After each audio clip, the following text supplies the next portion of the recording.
All right, Kyrie Irving, big story tonight, returning to Boston, Rob. It's game 5. They surprised some people by winning game 4 in a blowout fashion, Rob, led by as many as 48 and won by 38 to force this game 5 back in Boston. But the big story is this. Kyrie was great in Boston, Rob, in the 2 games there. This series, he averaged 28 points, 50% shooting, 42% from 3. And only 1.5 turnovers a game. In the 2 games in Boston, 14 points a game, 35% shooting, 0% from three-point land. He's 0 for 8 and 2.5 turnovers a game. And, Rob, those statistics clearly tell you you're going against the same team. The only difference is the building and the crowd. And so these numbers point to the fact that the crowd has gotten to Kyrie, and then he even said so himself. Here he is. I think that's what I struggled with initially, was figuring out how I'm going to be a great player here while winning championships, while also leading a team and selflessly joining the Celtics organization or the cult that they have here. And that's what they expect you to do as a player. They expect you to seamlessly buy into the Celtics pride, buy into everything Celtics, and if you don't, then you'll be outed. And I'm one of the people that's on the outs.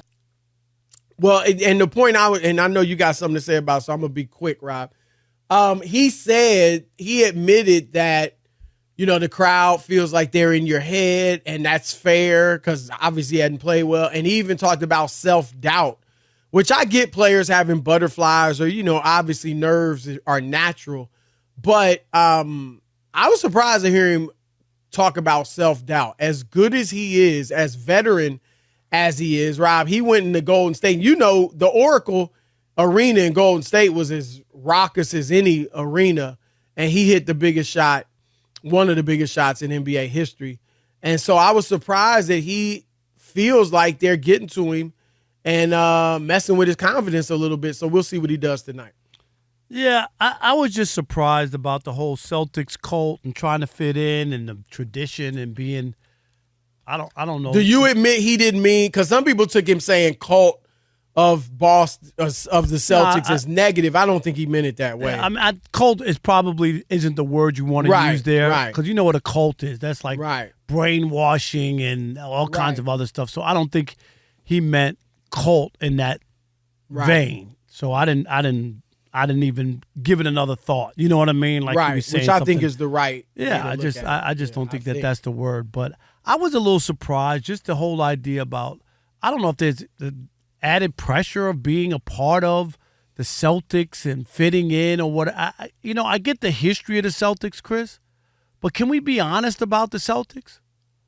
Since Larry Bird and that team, they've won 1 championship in 34 years. Right. I mean, this is not the Celtics of old. This isn't when they had black and white film. I mean, for real, that's when the Celtics were winning like crazy. And it's actually 38 years, Rob. Right? Like 86 was their last Was that ring their last championship? Until, until Garnett 2008. Right. So Chris, it's been like what pressure? I get it that you're playing for the Celtics, but you just haven't won. Like they haven't won anything in a long time. And I just thought to myself, that's the weird part, is to hear that, where if you're Kyrie, you just come and play. I get it that people in Boston want to win. They had an 86-year streak with the Red Sox. You know what I mean? Like really. Right. People want you to win in Boston, but that didn't mean that other people, you can't wilt or fold because, you feel this added pressure. I thought that was the strange part. You had a chance, honestly, Chris, to go there and make a new tradition. Do you know what I mean? Like Bird, it was a long time ago. Right. Like he had that. I'm surprised that he felt some sort of pressure or something added by the Celtics, quote unquote, mistakes. Don't you feel though? I mean, even though they haven't won much since the Bird era, I mean, there is still a mystique there. I mean, the Knicks, there's a mystique, even though they obviously haven't won it much longer and haven't been nearly as good, just period. But being in the Garden, the expectations. That ain't even the real Garden. Celtics have had some good teams, too. No, they've had a lot of good teams, even though they haven't won championships. So get you don't think like they're still one of the flagship franchises. There's in the no NBA. doubt, but that's from their past. It ain't Right. from their recent. But I'm just saying it's still It's when the you same play with the for Knicks. them. It's the same with the Knicks. I Agreed. don't think people go there and be like, oh my God, I'm playing at the Garden. I don't know if I can help. I can live up to. The Knicks have been so downtrodden for so long.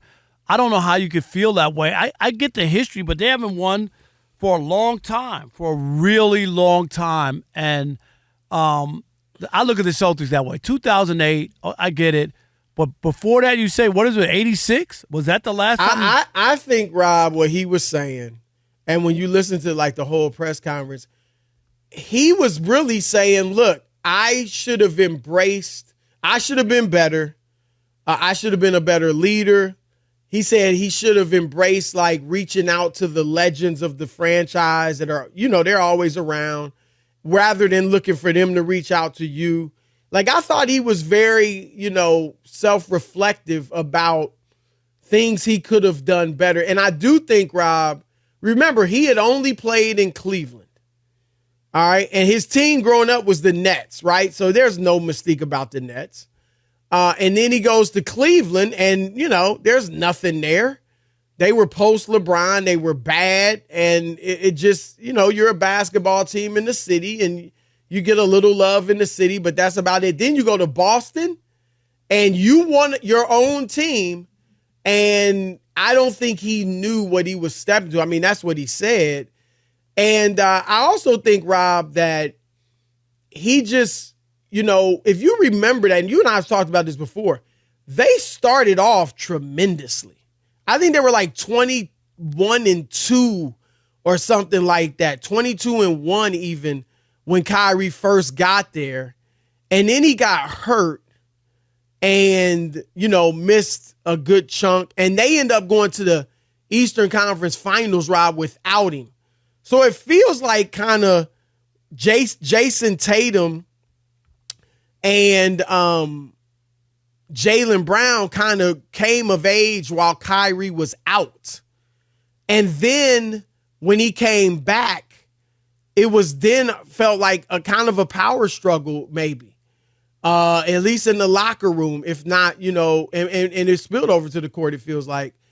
And then, they go out in the second round and it's ugly. They lose to Milwaukee. Kyrie's not really good. And it looked like they stepped back when he, came back.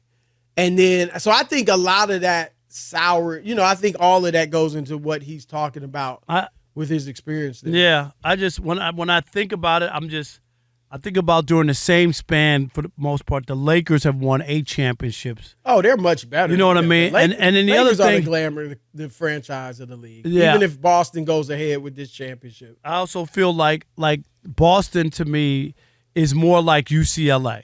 Like when you think of UCLA basketball, like it's from yesteryear. I don't. That's how I look at it. Because UCLA isn't like Boston. Rob, they've been to 6 conference finals, in the last 8 years.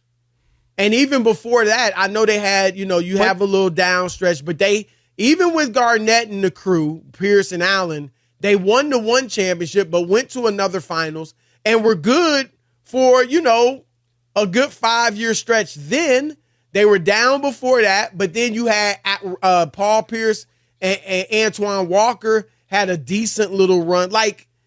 They've been much better than UCLA. Feel like UCLA isn't like Boston's been a factor. But Chris, you forget about the Ben Holland years when they went to 3 Final Fours in 4 years. So they just couldn't win. But they had a run. But I'm talking about their glory days are really behind them. That's all I'm saying. I'm not saying that that they don't matter. Don't get me wrong. I'm just saying that other than that, it just hasn't been to me. Don't you feel like relative? Like I just feel like when you think of college basketball, you think of UConn and Duke and a few of those teams, even in Arizona, teams like that. There's several teams you think of before you would get to UCLA. With the pros, the NBA. I think the Celtics, if you just were talking about most relevant franchise, and I'm not even talking about this year when they are about to win a championship, I still think they would be easily in the top 10, if not the top 5.